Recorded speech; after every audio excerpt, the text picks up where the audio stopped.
Meu irmão, minha irmã, estamos no Apocalipse e agora nós estamos no módulo de número 7.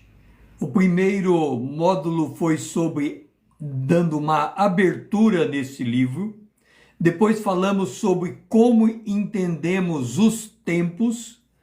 Depois falamos das aflições e glória, como entendemos esse mundo de tribulação e o que é que nos aguarda. Depois falamos da profecia, qual é o seu papel, o que ela pretende alcançar. Depois falamos sobre o texto profético, como é que nós podemos ler o texto profético para entendê-lo, as suas nuances. Depois falamos sobre a criação e a redenção, o que o homem perdeu e o que a redenção traz de volta para o homem. E agora, nessa sequência de módulos, nós vamos falar sobre os personagens do Apocalipse.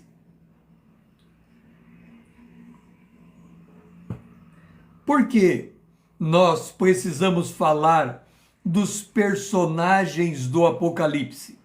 A maneira como nós enxergamos cada personagem, o seu papel, como ele surge no contexto das Escrituras, nos vai levar a entender com maior familiaridade o contexto do livro e o próprio livro em si. Então, o primeiro personagem que nós vamos trabalhar é o Deus Trino. A primeira parte.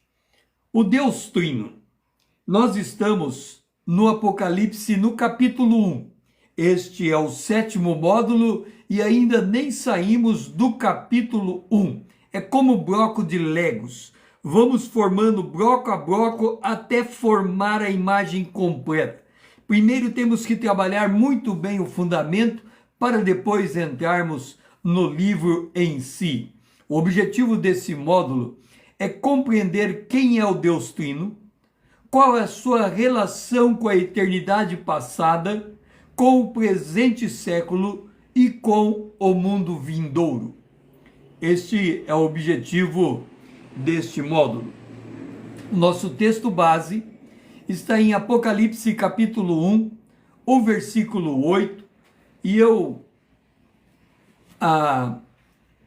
incentivo você a ler o texto em sua própria Bíblia. Eu uso a Bíblia em tudo aquilo que eu vou expondo, porque depois que eu saio desta live, o que você tem é a sua Bíblia, e é ela que tem que continuar falando com você.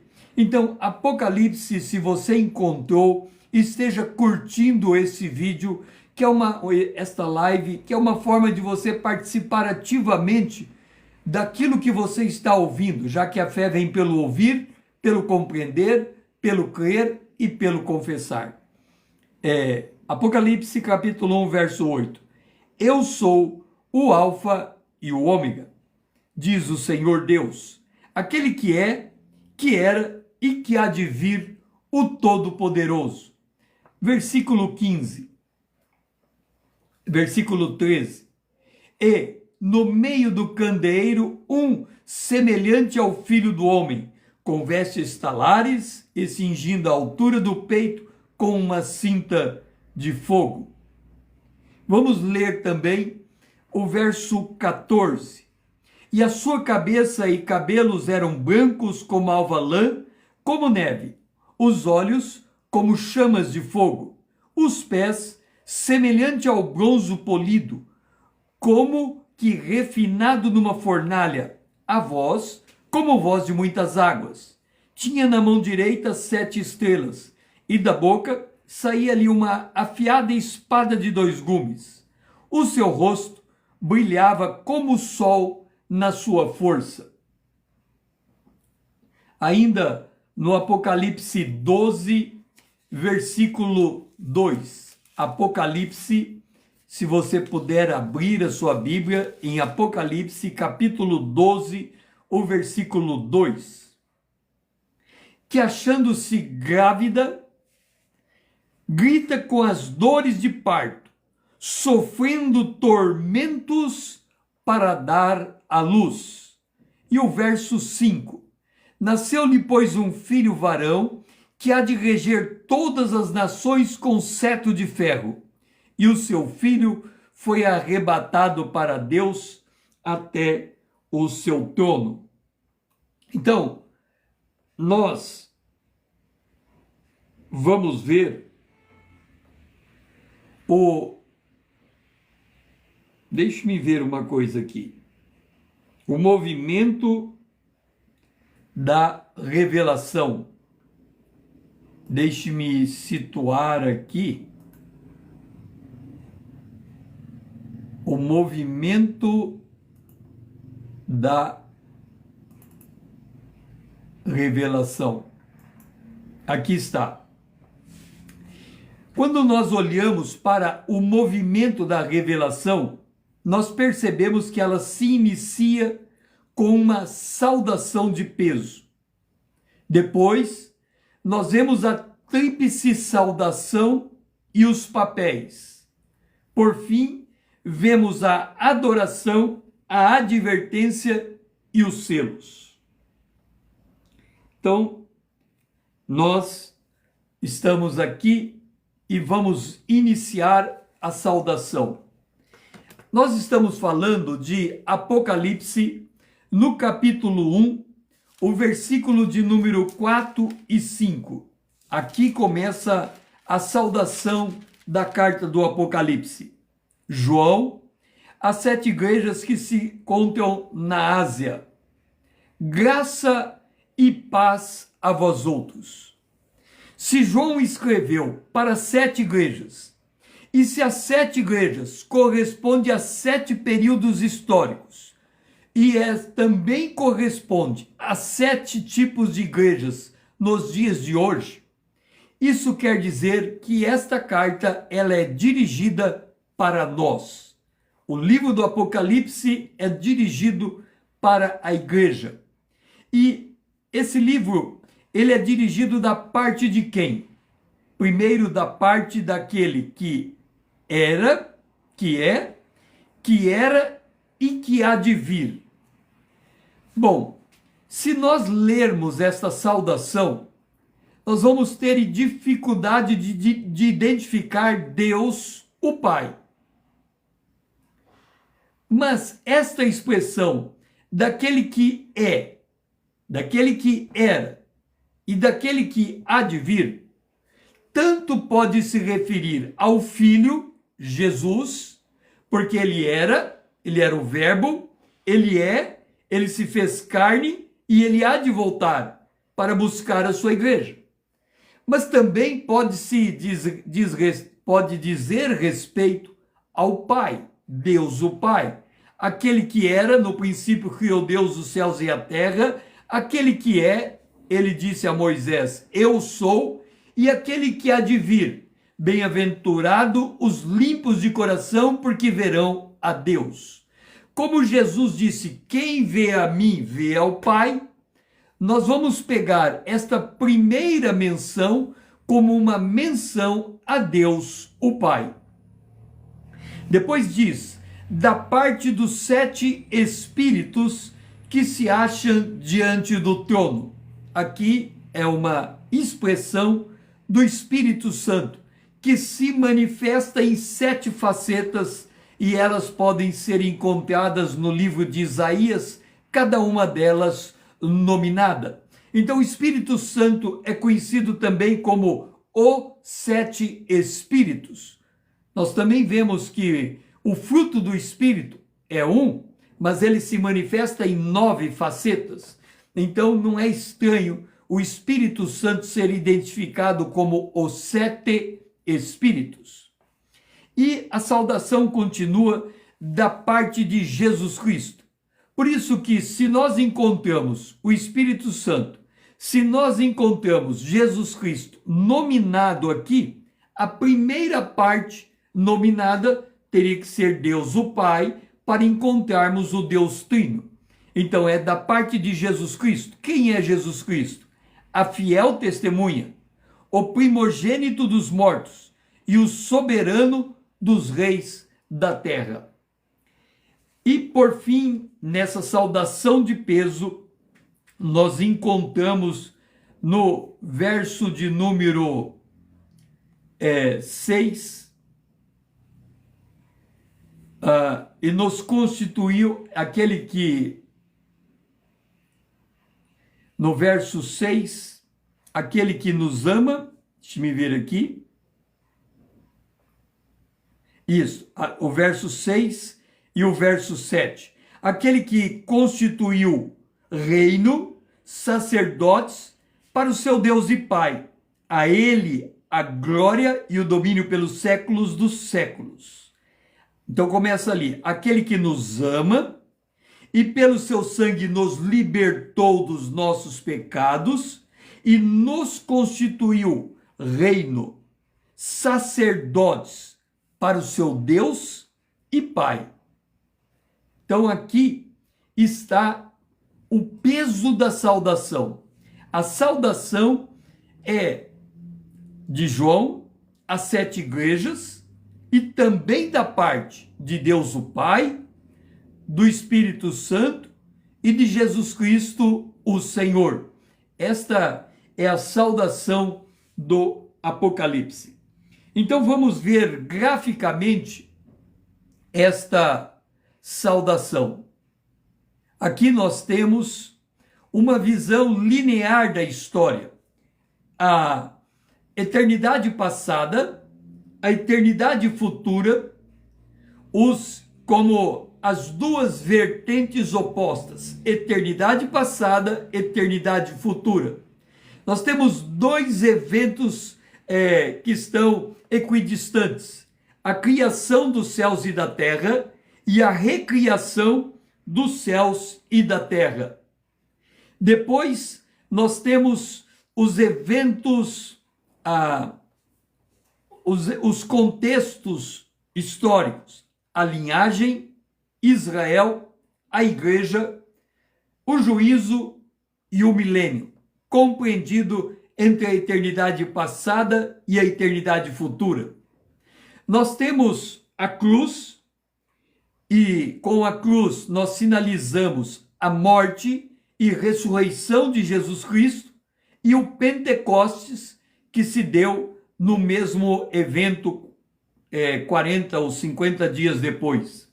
E nós temos o retorno de Jesus em duas etapas: o arrebatamento da igreja, dando início aos juízos, e a segunda vinda de Jesus, quando ele vai implantar o reino milenar. Então aqui nós temos a história da Bíblia compreendida em um gráfico linear. Observa, nesse período que antecede a cruz, nós temos, e podemos assim dizer, que Jesus se esvaziou. Em Filipenses capítulo 2, versículo 7, Jesus diz que ele se esvaziou, foi obediente até a morte, e morte de cruz. Depois ele foi glorificado e ele volta para julgar a terra e implantar o reino milenar e depois dar início à eternidade futura. Então, nesse ato de esvaziar-se, Filipenses capítulo 2, nós temos Deus, o Pai, da parte daquele que era e que há de vir. O período da igreja, nós temos a dispensação do Espírito Santo, da parte dos 7 espíritos que se acham diante do seu trono. E o período posterior ao arrebatamento, a intervenção direta de Jesus Cristo glorificado. Então, vamos entender este quadro. Nós estamos falando do livro do Apocalipse. O livro do Apocalipse retrata a vitória final de Deus. Na abertura do livro ele se apresenta como Deus o Pai, o Espírito Santo e Deus o Filho. E podemos declarar, por assim dizer, que a obra até a cruz foi a obra do Pai. A obra do período da igreja é a obra do Espírito Santo. E a obra, depois do arrebatamento, é a obra de Jesus, o Filho de Deus, que volta para dar um basta ao mundo como nós o conhecemos. Então, esta é uma forma de nós entendermos a história na sua percepção linear. Se você compreendeu a ideia desse gráfico, esteja curtindo esta live como uma sinalização que você está compreendendo aquilo que estou ministrando nesse dado momento. Então, aqui está Jesus Cristo. Então, temos o Pai, o Espírito Santo e Jesus Cristo completando essa análise linear da história. Vamos observar aqui a adoração. Com adoração vem uma advertência. Nós estamos vendo a dedicatória dessa carta no livro do Apocalipse, nós estamos no capítulo 1, e temos uma adoração no verso de número 6. Vamos ler a adoração. Para o seu Deus e Pai, a Ele a glória e o domínio pelos séculos dos séculos. Amém. Nós estamos vendo um período de transição na história mundial. Houve uma eleição nos Estados Unidos e a maneira como essa presidência está interferindo na história está criando um novo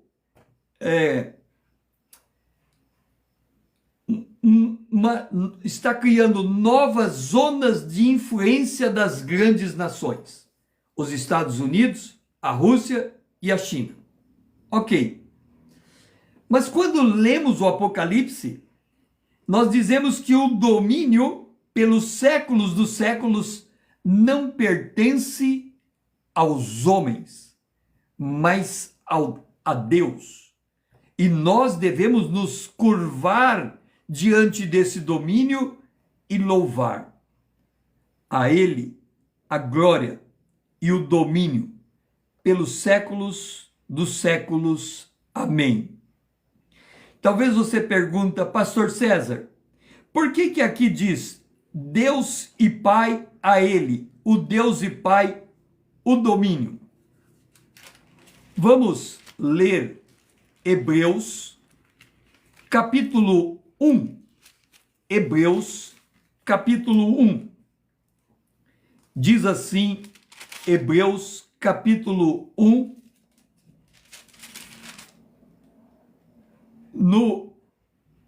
no versículo de número, capítulo 1, deixe-me ver aqui, versículo 13.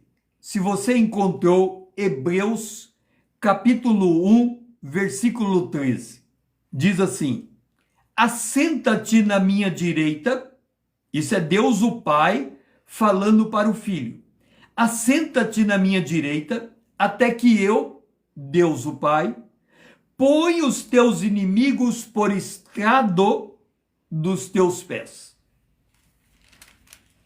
Jesus disse, aquela hora e dia ninguém sabe, o Pai aguardou para o seu próprio poder. Então é como se Jesus ficasse de braços cruzados, olhando para o planeta Terra, aguardando o Pai colocar os seus inimigos debaixo dos seus pés e dizer, agora entra em cena.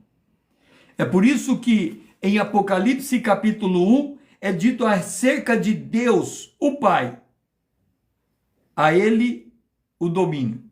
E o próprio Jesus disse que depois dele ter o domínio sobre tudo, ele vai entregar esse domínio ao Pai para que ele seja sobre todos. Agora, no Apocalipse, no capítulo 1, no verso 7, logo depois da adoração, nós temos uma advertência. Eis que vem com as nuvens. Estas nuvens que está vindo com ele é a igreja em estado de glória. Então, quando diz eis que venho com as nuvens, equivale a dizer eis que eu venho com a igreja, eis que eu venho com o povo ressurreto e arrebatado, eis que eu venho com o povo glorificado, eis que eu venho com o povo montado em cavalos brancos, eis que eu venho com minha igreja, eis que eu venho com minha noiva. É isso que está dizendo aqui. E todo olho verá, e até quantos os traspassaram. Esta aqui é uma passagem difícil de entender, porque ele diz que quando ele voltar, todo olho vai ver ele, inclusive quem o matou na cruz. Como o evento está se dando 2000 anos depois, vem a pergunta: como é que aqueles que mataram Jesus vão estar sendo testemunhas da volta de Jesus? Eis que venho sem demora, e todo olho verá, até quantos os traspassaram, e todas as tribos da terra se lamentarão sobre ele. Certamente, amém.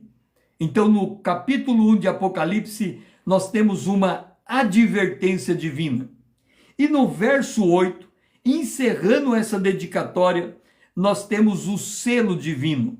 Eu sou o Alfa e o Ômega, diz o Senhor, Deus, aquele que é, e que era, e que há de vir, o Todo-Poderoso. Se nós voltarmos lá para Gênesis, e você pode voltar na sua Bíblia para me acompanhar, Gênesis, no capítulo,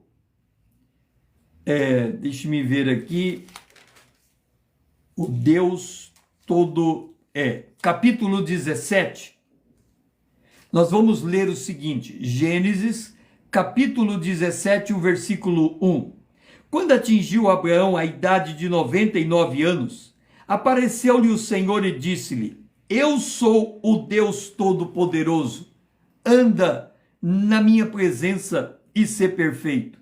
E agora aqui em Apocalipse diz: Eu sou o Alfa e o Ômega, diz o Senhor, aquele que é, que era e que há de vir, aquele que é, que era e que há de vir, o Todo-Poderoso.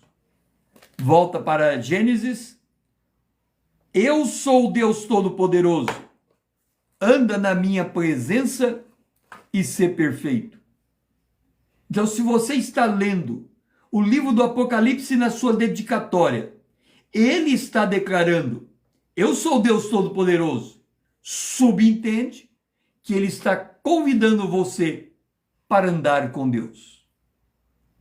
Nós estamos nos dias de Noé.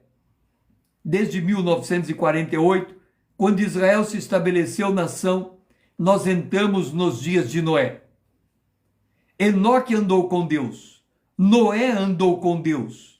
E o convite que o Apocalipse implicitamente faz a cada um de nós é que nós somos chamados a andar com Deus. Agora, nós vamos no segundo movimento da revelação. Esse segundo movimento fala que Deus é compatível com a Trindade. A Trindade está no âmago das Escrituras. E a Trindade é um Deus, uma mesma substância e 3 pessoas. Vamos então falar da Trindade. Deus é compatível com a Trindade? Esta é uma pergunta que nós temos que nos fazer. Deus é compatível com a Trindade? O que vocês dizem? Deus é compatível com a Trindade? Certa feita, eu fui chamado em uma igreja como professor de escola bíblica dominical para dar uma aula sobre a Trindade, uma aula equivalente a essa explanação que eu estou fazendo agora. Eu me postei diante da sala de aula, os alunos estavam ali para participar da aula de escola bíblica dominical, e eu disse assim: dar uma aula sobre uma Trindade é pisar em terreno santo. Por isto, para eu poder dar esta aula, eu vou tirar os meus sapatos. E eu dei aquela aula descalço. Este é um assunto que nós temos que ter esse grau de temor e tremor diante de Deus. Eu peço que você abra sua Bíblia em Êxodo, capítulo 3, o versículo de número 5. Se você encontrou, esteja curtindo essa live. Êxodo, capítulo 3, versículo 5. Deus aparece a Moisés em uma sarça ardente. E ele diz: não te chegues para cá, tira as sandálias dos pés, porque o lugar em que estás é terra santa. Eu pergunto para você, você se vê pisando em terra santa? Você se vê pisando em terra santa? Vamos fazer um paralelo com Moisés e nós. Apareceu-lhe o anjo do Senhor numa chama de fogo, no meio de uma sarça. Ok? Deus aparece a Moisés numa chama de fogo, no meio de uma sarça. Agora, me acompanhe na sua Bíblia, Atos capítulo 2. E apareceram distribuída entre eles línguas como de fogo, e pousou uma sobre cada um deles. Você vai me dizer assim: Pastor César, lá no Antigo Testamento, o Senhor apareceu numa chama de fogo, no meio de uma sarça, e disse para Moisés tirar as sandálias dos pés. No Novo Testamento, lá no cenáculo, o Espírito Santo apareceu em chamas de fogo, em línguas como de fogo, e pousou sobre cada um deles. Pastor César, isso não acontece mais. A gente não vê uma sarça pegando fogo. A gente não vê chamas de fogo descendo na cabeça das pessoas. Isso é passado. Então nós não temos que tirar as sandálias dos pés para pisar em terra santa. Mas aqui diz assim, verso 3 de Atos capítulo 2, acompanhe na sua Bíblia, é muito importante, porque é a Bíblia falando com você. E apareceram, distribuídas entre eles línguas como de fogo, e pousou uma sobre cada um deles. Todos ficaram cheios do Espírito Santo. Eu vou parar a leitura aqui. Todos ficaram cheios do Espírito Santo. Agora vamos para Efésios, capítulo 5. Abra sua Bíblia, porque é um passeio nas Escrituras para nós entendermos e deixarmos a Bíblia falar de si mesma. Então vamos para Efésios no capítulo 5, o versículo de número 18. Enchei-vos do Espírito. Espera lá.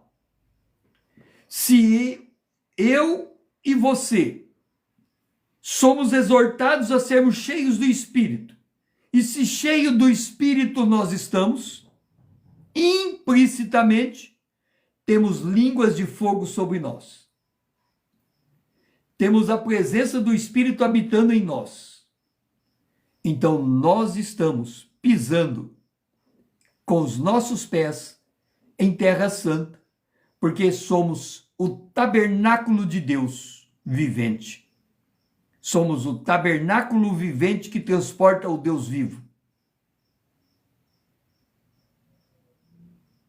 Portanto, em todo lugar que nós vamos, o Senhor vai junto conosco. Quer a gente esteja fazendo a coisa certa, quer estejamos fazendo a coisa errada. É por isso que no livro do Apocalipse, quando adoramos a Deus, imediatamente somos exortados por Deus e em seguida nós devemos reconhecer o Deus Todo-Poderoso e a exortação implícita: eu sou o Deus Todo-Poderoso, anda na minha presença e sê perfeito. Então nós temos um Deus, o Deus Trino, um Deus em três pessoas. O que é o Deus como Deus único? Só há um Deus, fora dele não há outro. Essa é a doutrina do judaísmo. Se você conversar com um judeu, há só um Deus. Você pode dizer assim para mim: Pastor César, nós sabemos pelo Novo Testamento que é o Deus Trino. E nós podemos olhar no Antigo Testamento e encontrar menções do Deus Trino. E podemos discernir o Deus Trino no Antigo Testamento. E eu digo, é verdade. Por outro lado, ainda que tenhamos a capacidade de discernir o Deus Trino, ele continua sendo o Deus vivo, o único Deus, e fora dele não há outro. Então nós temos que concordar com os judeus. Só há um Deus. Por outro lado, nós temos que reconhecer a Trindade. Do latim trinitas, estado de ser três, estado de ser três. É muito importante essa palavra.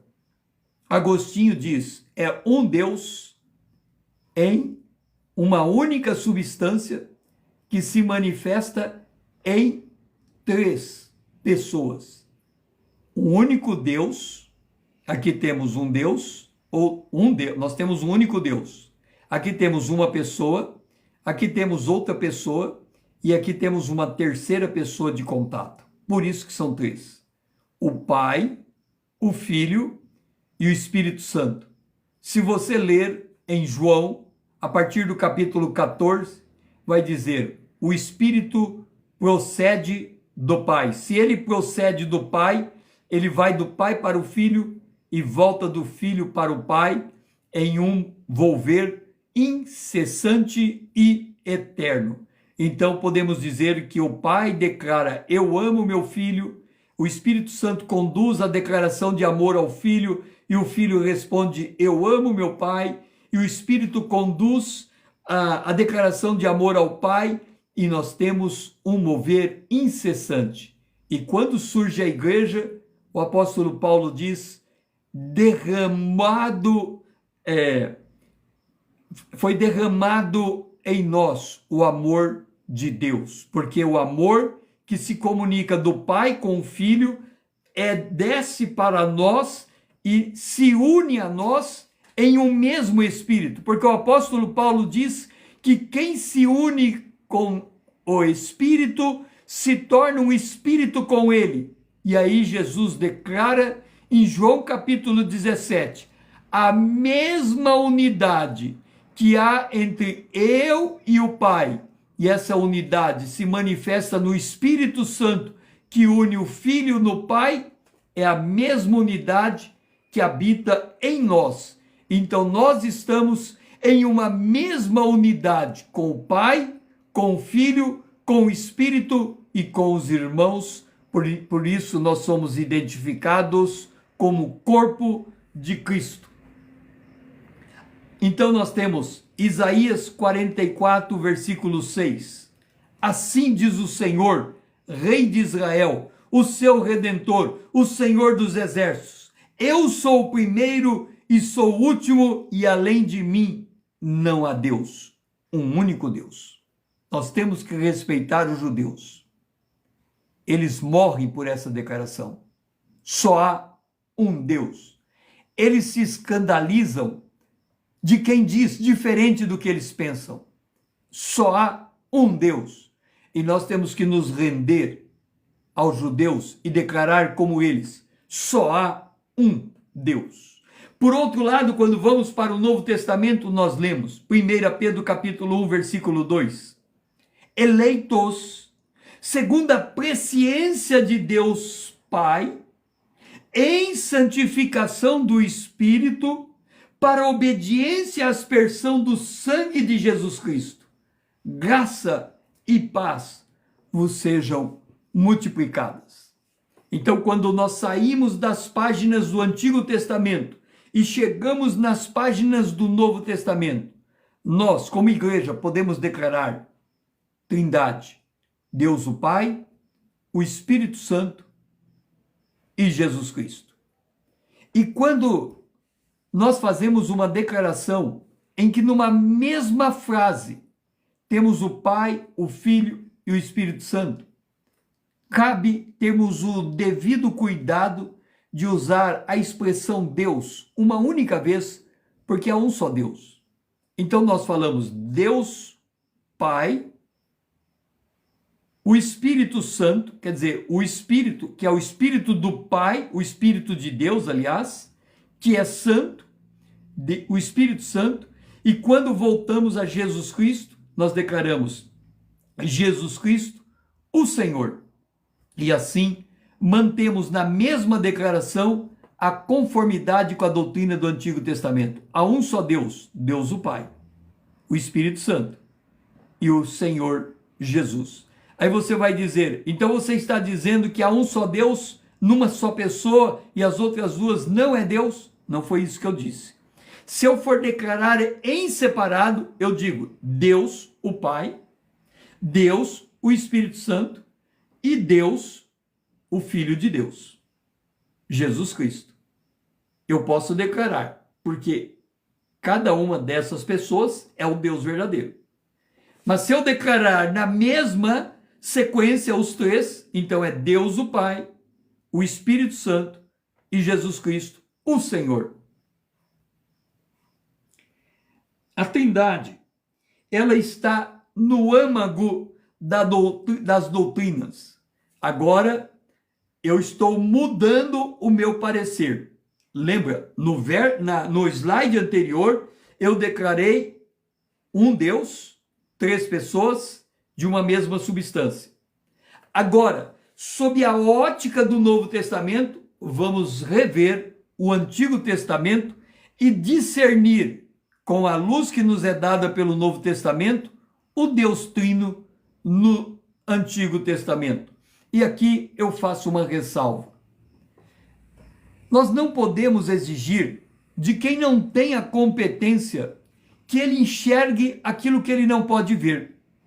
De novo, nós não podemos exigir de quem não tem a competência que ele enxergue aquilo que ele não pode ver. O judeu não pode ver que existe um Deus trino, porque ele não recebeu o Espírito Santo, ele não foi regenerado, ele não nasceu de novo, ele não faz parte da igreja se ele não é convertido. Se ele é convertido, Deus pegou os gentios e os judeus, fez dos dois um só homem e daí formou o corpo, que é a igreja. Então, se nós estamos falando do homem natural judeu, ele não passou pela regeneração em Cristo Jesus, então ele tem que manter a sua convicção do Antigo Testamento, só há um Deus. Mas se nós passamos pela regeneração, fomos justificados, nascemos de novo, somos filhos de Deus, estamos no Novo Testamento, olhamos para o Antigo e enxergamos a Trindade. Isaías 44:6. Eu sou o primeiro, eu sou o último, além de mim não há Deus. Agora, aparentemente está dito que há um Deus no Antigo Testamento. Vamos para o Novo Testamento. Deus é amor. João, capítulo 1 João, capítulo 4, versículo 8. Deus é amor. Vamos para Apocalipse 1:4. Da parte daquele que é, que era e que há de vir. Quando se considera a eternidade passada, a eternidade futura, com o interstício do tempo da era atual, o que se faz é considerar o tempo na perspectiva humana. Para Deus, a entidade tempo não existe, pois o passado, o presente e o futuro para Deus estão em uma única dimensão. Deus é eterno. De eternidade em eternidade, Ele é Deus. Mas se Deus é eterno, é um único Deus, por que nós podemos declarar que em Deus temos três pessoas? Porque Deus é amor. Por amor, vamos definir amor. Amor se entende por uma forte afeição que uma pessoa nutre pela outra. O amor é uma forte afeição que uma pessoa tem pela outra. Em outras palavras, para existir amor, tem que ter duas pessoas. Para existir amor, tem que ter duas pessoas. Se Deus é amor, se na eternidade passada só tinha Deus, não havia nada criado, Ele estava no eterno, o eterno é Deus, mas Deus é amor, então em Deus tem que ter mais de uma pessoa. Caso contrário, quando Deus era o único e não havia nada criado, Ele não poderia amar, porque não teria quem amar. Se Deus é amor, e Deus estava na eternidade passada, e não havia nada criado, então em Deus tem que ter pessoas que se amam. Nesse caso, havia um Deus, e em Deus nenhuma pessoa. Senão um somente, não haveria como Deus manifestar o amor em si mesmo. Contudo, Deus é amor, portanto, necessariamente tem de haver em Deus mais de uma pessoa. Como Deus é amor, o amor do Pai emana para o Filho, e o Filho emana o seu amor para o Pai, e como não pode ter duas entidades, há um Deus, temos o Espírito Santo fazendo o relacionamento entre o Pai e o Filho para haver uma única substância em três pessoas, esta amando esta e esta comunicando o amor entre essas duas pessoas. Então Deus é um volver eterno e perpétuo de amor. Se nós podemos estabelecer que Deus não se move, porque o eterno não move, então Deus é um bloco que ama. Ainda assim, Ele em si mesmo comunica amor entre as pessoas que estão na Trindade. Vamos fazer mais um movimento na revelação. Deus, nós estamos falando do Deus Trino, Deus um e Deus Trino, Ele habita na Nova Jerusalém. A unidade é a chave da entrada na Nova Jerusalém. E a Trindade é a chave da adoração na Nova Jerusalém. A profundidade do que eu tenho a dizer aqui é tão grande que se eu começar agora não poderei terminar, porque eu tenho que subir esse vídeo. Mas eu convido você para vir participar da próxima exposição. Se esse vídeo, essa live fez sentido para você, curta. Comente suas impressões para que eu possa entender como a palavra está penetrando no seu espírito e falando no seu coração. Siga-me para que possamos crescer juntos na graça e no conhecimento do nosso Deus. Compartilhe para que alguém também possa estar diante desta revelação trazida pela palavra de Deus.